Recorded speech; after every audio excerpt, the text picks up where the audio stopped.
Former Prime Minister Imran Khan, former federal ministers اور حاضرین السلام علیکم. آج ٹاپک تو یہ بہت بڑا ہے اور انٹرنیشنلی اس پہ کتابیں بھی کافی لکھی گئی ہیں, اسکالرلی آرٹیکلز بھی ہیں, ریسرچ پیپرز بھی ہیں, بٹ انفارچونیٹلی اس ایشو پہ پاکستان میں اکیڈیمیا نے اتنا زیادہ کام نہیں کیا. اس لیے میں آج آپ کے ساتھ میڈیا نے اس کو کیسے کانسپریسی رجیم چینج کی, اس کو ڈیل کیسے کیا, میڈیا نیریٹیوز کیسے بنے, وہ تھوڑی ڈیٹیل میں جاؤں گا اور اس کا تھوڑا سا آپ کو اسپیکٹ بتاؤں گا لارجر اسٹریٹجک لیول پہ. لیکن میں یہ پوسٹر دیکھ رہا تھا رجیم چینج کانسپریسی, تو مجھے پتہ لگا کہ یہ بھی راشد نے پینافیکس بنایا ہے. تو راشد کافی اچھے کام کرتا ہے, میرے خیال پی ٹی آئی میں, تو مائی کلیپنگ فار ہم.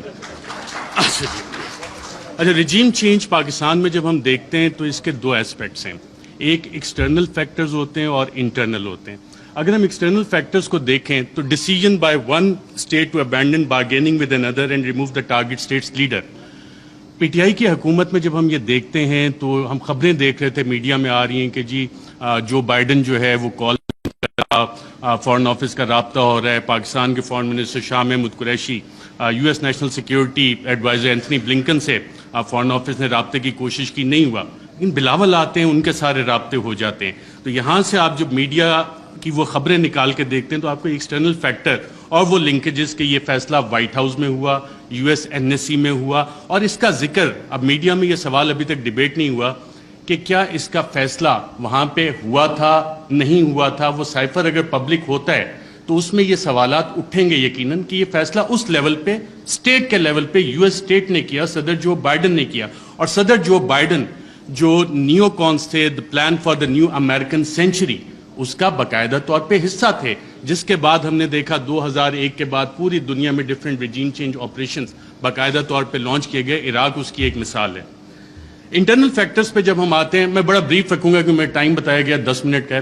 انٹرنل فیکٹرز کو جب ہم دیکھتے ہیں تو اس میں ذاتی انا کے مسئلے آ جاتے ہیں, کچھ اداروں کے مسائل آ جاتے ہیں, کچھ سیاسی مفادات آ جاتے ہیں.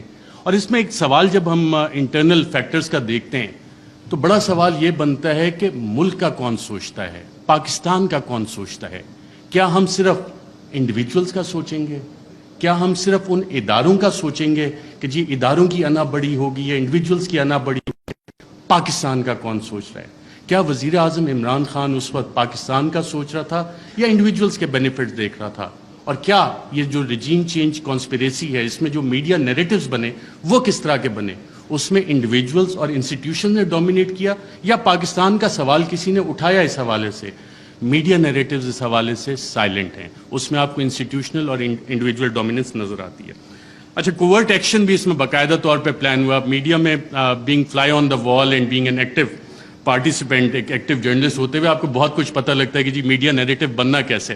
اکثر جو حکومتیں بیٹھی ہوتی ہیں ان کو سب سے آخر میں پتہ لگتا ہے کہ ہمارے ساتھ ہو کیا رہا ہے.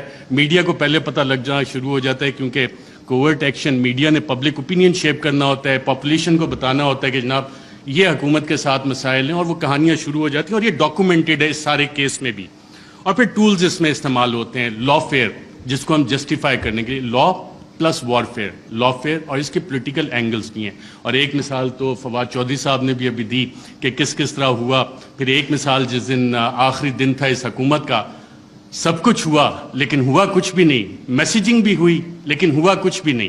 کاروائی کیا ہوئی تھی اس دن؟ کچھ ہوئی لیکن میسیج کنوے ہو گیا تھا کہ یہ کچھ ہو سکتا ہے لیکن ہوا نہیں. سو وہ لا فیئر باقاعدہ طور پہ رجیم چینج آپریشن کا ایک حصہ تھا, سوچا گیا, امپلیمنٹ کیا گیا, اور میڈیا نے اسے باقاعدہ طور پہ رپورٹ کیا, جس وجہ سے آج ہم اس کی بات کرتے ہیں, سوالات اٹھتے ہیں کہ جناب یہ والے کام کیسے ہوئے. صدر مملکت doctor Arif Alvi, supreme commander of the armed forces, head of the state representing unity of the republic, انہوں نے اپنے خط میں ذکر کیا ہے کہ 1951 سے شروع ہوتا ہے. لیاقت علی خان کی اسیسینیشن, ذوالفقار علی بھٹو کا بھی ذکر کرتے ہیں, پھر اس وقت پرائم منسٹر عمران خان کی حکومت کو جو نکالا گیا. Smoking gun in the hand of a conspirator, کہ ایک سازشی کے ہاتھ میں دھواں دیتی ہوئی بندوق وہ ڈھونڈنی ہے, اس کے لیے کمیشن بنانا ہے. انڈیویجولز کو ہم سائٹ پہ رکھ دیتے ہیں, ہم اس میں ایک لارجر پیٹرن آئیڈینٹیفائی کرنے کی کوشش کرتے ہیں کہ پاکستان میں اگر ہم یو ایس لینس کے ذریعے دیکھیں کیونکہ پاکستان کی فورن ریلیشن جو ہیں ہم لوگ موسٹلی یو ایس بلاک میں رہیں، تو اس میں ہم یو ایس لینس سے اگر اس سارے مسئلے کو دیکھیں پاکستان کی 75 سالہ تاریخ کو کہ کب کب کیسے کیسے گیا، میں لارجر اس میں براڈ فریم ورک میں آپ کو بتاتا ہوں. 1958 martial law, 1978 martial law, 1999 martial law, یہ تمام مارشل لا جس وقت لگے اس وقت امریکہ کے اس خطے میں انٹرسٹ تھے. 1958 میں جب ایوب خان نے مارشل لا لگایا، لیاقت علی خان کی اسیسینیشن 2 ہفتے پہلے ان کے رشیا وزٹ سے ہوگی، آج تک نہیں پتہ لگا کہ پیچھے کون تھا. آپ آ جاتے ہیں جی مارشل لا، سیاٹو، سینٹو، کولڈ وار اپنے پیک پہ جا رہی تھی، امریکہ کو یہاں پہ الائز چاہیے تھے اور ہم سیاٹو سینٹو کا حصہ بنے، رشین بلاک میں، ہم سوویٹ بلاک میں نہیں گئے اور ہم وہاں پہ اس سائٹ پہ چلے گئے. اب وہ سارا پلان اس وقت سیاٹو سینٹو کولڈ وار جب اپنی پیک پہ گئی تو ایوب خان، جنرل ایوب خان، انہوں نے اپنی سروسز باقاعدہ پرووائڈ کی اور پاکستان یو ایس کیمپ میں گیا اور اس وقت کے آپ دیکھتے بھی ہیں بڑے پیارے پیارے ویژولز ہمیں نظر آتے ہیں. 1977 جب ہم دوبارہ آتے ہیں تو اس وقت پھر امریکہ کے ریجنل انٹرسٹ یہاں پہ تھے اور ہم دیکھتے ہیں کہ کوورٹ وار باقاعدہ طور پہ شروع ہوئی، افغانستان کی جنگ لڑی گئی اور اس وقت پاکستان میں پھر مارشل لا آ جاتا ہے. ایک پاپولرلی الیکٹڈ ڈیموکریٹک لیڈر کو پھانسی دی جاتی ہے ایک ایسے کیس میں، غالباً سیکشن 109. فواد چودھری صاحب اگر بیٹھے ہوں تو بتائیں کہ اس میں پھانسی تو بنتی نہیں لیکن پھانسی دے دی گئی اور ضیاء الحق کا مارشل لا آ جاتا ہے. یو ایس انٹرسٹ دوبارہ افغانستان میں. 99 میں جب ہم آتے ہیں دوبارہ تو ایک نئی جنگ ہمیں چاہیے، اس کے لیے نیو کونس کے پلان آلریڈی بن چکے تھے، آلریڈی تھا کہ کدھر عراق میں جنگ ہونی ہے، لیبیا میں ہونی ہے، سیریا میں ہو رہی ہے، ایران، پاکستان بھی اس کا حصہ تھا لیکن پاکستان جیسے بلڈ بارڈرز کا ڈاکٹر شیری مزاحم نے بتایا، Pakistan for various reasons and one of the main factors being a nuclear power تھوڑا سا بچ گئے. جو وار اگینسٹ ٹیرر ہماری شروع ہوئی، دہشت گردی کے خلاف جنگ، جو ٹی ٹی پی کا سارا انفیوز کیا گیا، وہ سارا اسی کا ایک حصہ تھا کہ یہاں پہ یہ ساری کاروائیاں پاکستان میں ہونی ہیں اور ہم اس ٹریپ میں باقاعدہ طور پہ واک ان کیے. یہ والے ہم 3 فیزز جب نکالتے ہیں، اچھا ان میں ٹرانزیشن کیسے ہوتی ہے؟ ٹرانزیشن پاپولرلی ہوتی ہے. جتنے بھی یہ لوگ گئے، جب ہم دیکھتے ہیں کہ جناب ٹرانزیشن 1969-70 میں جو ٹرانزیشن آئی وہ پاپولر اپرائزنگ ہوئی، پاپولر لیڈرز آپ کے کھڑے ہوئے. پاکستان پیپلز پارٹی کا قیام آیا، انہوں نے کہا کہ جی ناؤ ڈیڈی از نو مور ایکسیپٹیبل، میں بڑا ہو گیا ہوں، میں اپنی الگ پارٹی بناؤں گا، پاکستان پیپلز پارٹی. عوامی لیگ الگ بنی شیخ مجیب کی اور پھر اس کے بعد کی جو الیکشن مینیپولیشن کی داستان ہے اس کے ریزلٹس ہمارے سامنے.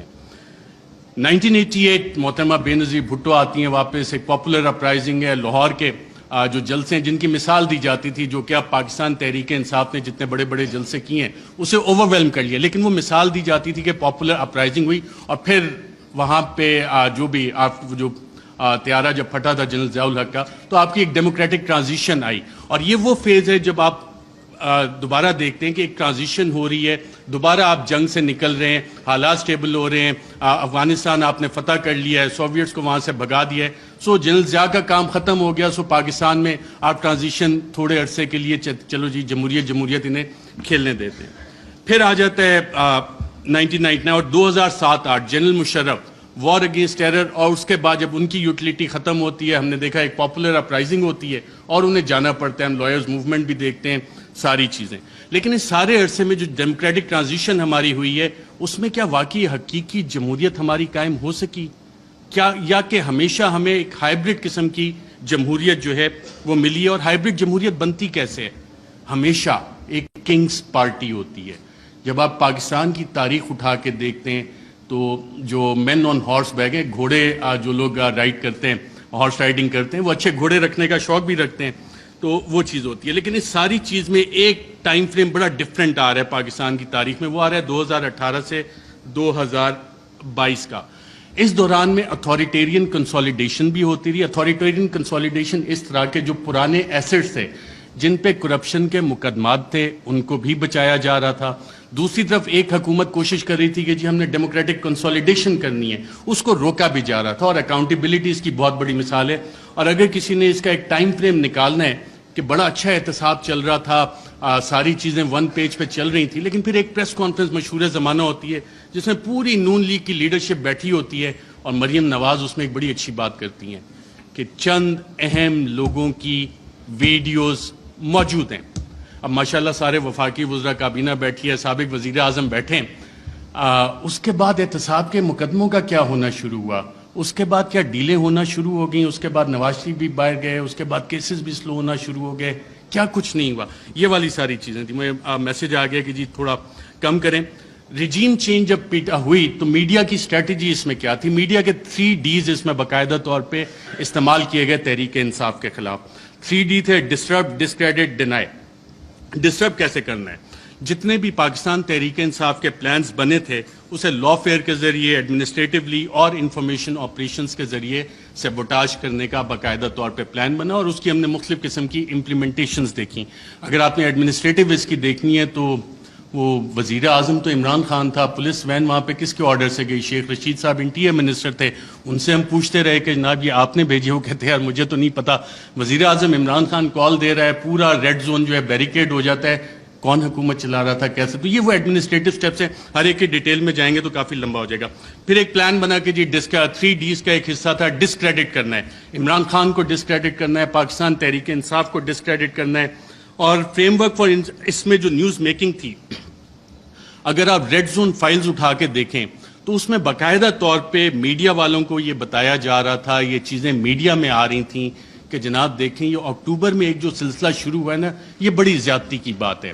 اس میں چند انڈیویجولز جو ہیں ان کو تو یہ حق نہیں دیا جاتا کہ جی پنجاب پولیس کے پیٹرن پہ چیزوں کو لے کے چلیں, ایسے تو نہیں اجازت دی جا سکتی. لیکن سوال آتا ہے کہ کیا ہمیں اس ملک میں آئین کی حکمرانی چاہیے یا اشخاص کی حکمرانی چاہیے؟ ہمیں قانون کی حکمرانی چاہیے یا چند اشخاص کی حکمرانی چاہیے؟ میڈیا فریم ورک جب آپ اس میں سارا اینالائز کرتے ہیں, جتنے آپ کرنٹ افیئرس کے پروگرامز اٹھا لیں, نیوز آرٹیکلز اٹھا لیں, کالمز, ایڈیٹوریلز, اس میں کانسٹیٹیوشنل فریم ورک وہاں پہ ڈیبیٹ فریم نہیں ہوئی, وہاں پہ رولز آف بزنس کی ڈیبیٹ فریم نہیں ہوئی, وہاں پہ ڈیبیٹ فریم ہوئی اداروں کے حساب سے, وہاں پہ ڈیبیٹ فریم ہوئی انڈیویجولز کے حساب سے. اور پھر اپریل میں 9-10 اپریل, اس سے پہلے یہ پلان آ گئے تھے کہ جناب میڈیا سپیس بھی ڈینائی کرنی ہے, بلیک آؤٹ بھی کرنا ہے, جو چند صحافی کوشش کریں کہ آواز اٹھانی ہے ان کو آپ چینل سے نکال دیں. عمران ریاض میرا خیال ابھی بھی بیٹھے ہیں, مجھے اطلاع ملی تھی کہ انہوں نے ایکسپریس جوائن کرنا ہے, لیکن ایکسپریس پہ بھی ابھی تک آن ایئر نہیں ہو سک رہے. حالانکہ سلطان لکھانی صاحب فریڈم آف پریس میڈیا اس پہ بلیو بھی کرتے ہیں, کافی اچھے ایڈیٹوریل آرٹیکلز اور چینل بھی چل رہا ہے, but he is not on air. FIRs چلیں, اب صحافیوں کو چھوڑیں, اب تو پوری وفاقی کابینہ جو ہے سابق, اس پہ بھی FIRs ہوئی ہیں, اور ملٹیپل FIRs دہشت گردی کی بھی ہوئی ہیں. اور جن لوگوں نے یہ FIRs کی انہوں نے یہ نہیں سوچا کہ کر کس پہ رہے, کیونکہ پلے بک وہی والی پرانی تھی. مسئلہ یہاں پہ یہ تھا کہ کرپشن کے کیسز نہیں مل رہے. بڑی کوشش کیجیے عمران خان کے خلاف کرپشن کے کیسز نکالے جائیں. میری بھی 1-2 ملاقاتیں ہوئی کہ جناب آپ تو بڑی سٹوریز کرتے ہیں. میں نے کہا یار ایک شخص, اور یہ عمران خان صاحب بیٹھے ہیں, شاید آپ میں سے بہت سے لوگوں کو نہ پتا ہو, PM آفس میں ہمارے بھی ذرائع ہوتے ہیں, اکثر پوری کابینہ پریشان ہوتی تھی کہ جناب بات ہم نے کی ہے, کہاں سے پتہ لگ گئی. وہ شخص جو پانی کی آدھی بوتل بھی ضائع نہیں ہونے دیتا بطور وزیر اعظم کہ یار یہ آدھی پانی کی بوتل میں نے ابھی رکھی, کیوں اٹھا کے لے گئے, وہ کرپشن کرے گا. میں نے سمجھائی لوگوں کو یہ بات, لیکن پلے بک کیونکہ وہی پرانی تھی, کیا کرپشن کے کیسز نکالو, ڈسکریڈٹ کرنا ہے, کرپشن تھوپنی ہے. مسٹر ABC کا فلانا دوست ہے, اس سے نکال کے لاؤ. کچھ نہیں, آج 2-2.25 مہینے ہو گئے, کوئی کرپشن نہ نکلے گا. عمران خان کا کرپشن کا کیس نہیں نکل سکتا, نہ نکلے گا. میں نے بتائی کہ نہیں آپ کچھ کوشش, میں نے کہا میں یہ کوشش نہیں کر سکتا کیونکہ مجھے یہ پتا ہے کہ عمران خان کی کرپشن نہیں نکلنی. اچھا, media narratives against PTI. French revolution جب آیا تھا تو اس وقت ایک تھاٹ تھا کنگ لوئی کا, میں ریاست ہوں, میں بادشاہ ہوں, میں قانون ہوں. اور یہی چیز ہم نے دیکھی کہ جب میڈیا نیریٹوز PTI کے خلاف بن رہے تھے, ابھی حال ہی میں آپ اگر آئی ایم دا کنگ کا دیکھ لیں, the king can do no wrong. King ہمیشہ, جو بادشاہ ہے وہ ہمیشہ اچھی چیزیں ہی کرتا ہے. فیٹے پہ پوری حکومت نے کام کیا, حماد اظہر بھی ادھر ہیں, لیکن PTI نے کام نہیں کیا, بادشاہ نے سب سے اچھا کام کیا. آئی ایم دا لا, قانون میں ہی ہوں. پولیٹیکلی آئسولیٹ کرو PTI کو. آج PTI واقعی پولیٹیکلی آئسولیٹڈ ہے. کون سی سیاسی جماعت ہے جو PTI کے ساتھ اتحاد میں کھڑی ہے؟ سب ایک طرف ہو گئے. لیکن ایک سٹرینتھ گین ہوئی اس میں, پاکستان کی عوام بغیر کسی کال کے نکل آئے.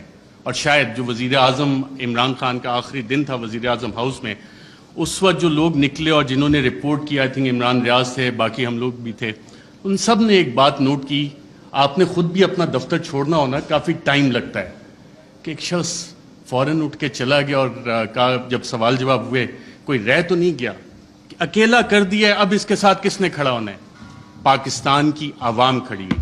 یہ وہ ڈفرینٹ فیکٹر تھا, چینج تھی جس کو کسی بھی سازشی نے کیٹر نہیں کیا ہوا تھا. یہ وہ ویریبل تھا, عوام کا ویریبل تھا جس کی وجہ سے یہ چیزیں.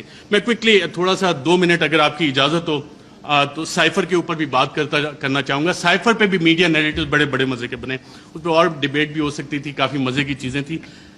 پہلا کیا بنا جی, پہلی میڈیا نے رپورٹ کرنا شروع کیا اور باقاعدہ یہ بتایا گیا کہ جی سائفر تو ایگزسٹ ہی نہیں کرتا, سائفر نام کی تو کوئی بلا ہی نہیں ہے.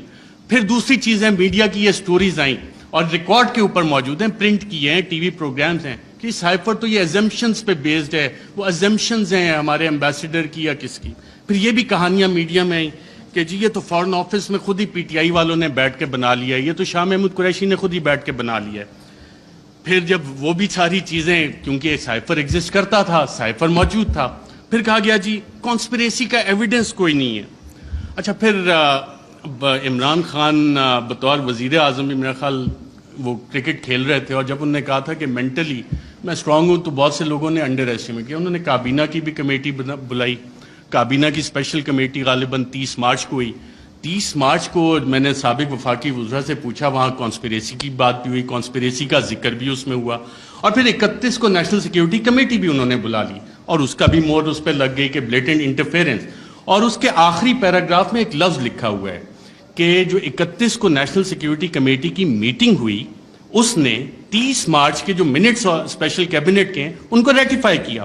اب 30 مارچ کو آپ سب وفاقی وزراء جو اس میں بیٹھے تھے, اس وقت کے وزیر اعظم اس میں بیٹھے تھے, ان سب نے کانسپریسی اور سازش کا لفظ اس میٹنگ میں ذکر کیا. یہ میرے ذرائع نے مجھے بتایا ہے, آپ سبھی یہاں پہ بیٹھے ہیں, اگر کسی نے کانٹراڈکٹ کرنا ہے تو سابق وزیر اعظم خود بیٹھے ہیں, وہ کر سکتے ہیں کہ 30 مارچ کو جو اسپیشل کیبنٹ میٹنگ تھی اس میں سازش کا ذکر ہے. بالکل سازش کا میں ایز اے جرنلسٹ کلیم کر رہا ہوں.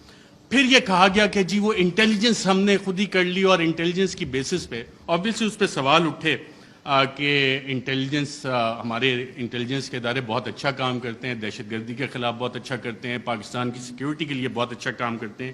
لیکن مسئلہ یہاں پہ آتا ہے کہ جب انہیں ڈریگ کیا جائے سیاسی معاملات میں اور یہ کہا جائے کہ جی انویسٹیگیشنز ہوئیں, کون سی انویسٹیگیشنز, یہ سوال ہوا ہے. اب ریجیم چینج میں انٹیلیجنس کا ایک بنیادی کردار ہوتا ہے, انٹیلیجنس انفارمیشن کا بنیادی کردار ہوتا ہے.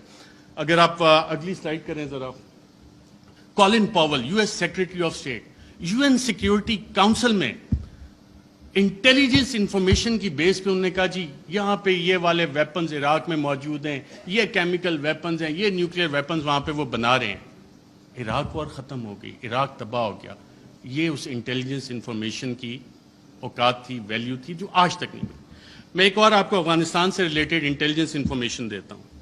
انٹیلیجنس ڈس انفارمیشن کہ اسامہ بن لادن کے پاس نیوکلیئر ویپنز ہیں, اور اسامہ بن لادن کے پاس نیوکلیئر ویپنز, اگر آپ یہ سٹوری دیکھیں تو یہ جسٹیفائی کرنے کے لیے تھی کہ جی افغانستان میں امریکہ نے حملہ کرنا ہے. اور اس وقت آپ تمام امریکی اخبارات اٹھا لیں, ورلڈ ایکسکلوسیو ڈان نے بھی فرنٹ پیج پہ چھاپا کہ جی ایک ایکسکلوسیو انٹرویو ہوا ہے, اسامہ بن لادن کے پاس نیوکلیئر ویپنز ہیں. وہ نیوکلیئر ویپنز آج تک نہیں نکلے. تو یہ ہوتی ہے انٹیلیجنس انفارمیشن. جب تک آپ تحقیقات نہیں کرتے, اسے ویریفائی نہیں کرتے, بہت سی جے آئی ٹیز میں انٹیلیجنس انفارمیشن آتی ہے, بہت اچھا کام ہوتا ہے, لیکن اس کی ویریفیکیشن چاہیے ہوتی ہے. انٹیلیجنس اور انٹیلیجنٹ انفارمیشن میں فرق ہوتا ہے. اس کے علاوہ بہت ساری چیزیں ہیں. پروپیگنڈا پہ اگر ہم جائیں, ڈی کلاسیفائڈ ڈاکومنٹس بہت سارے آ گئے, چلی کے حوالے سے, ایران کے حوالے سے, کیونکہ ٹائم میرے پاس کم ہے, میں نے کہا یہ والے لارجر ایشوز آپ کے سامنے رکھوں. Thank you very much.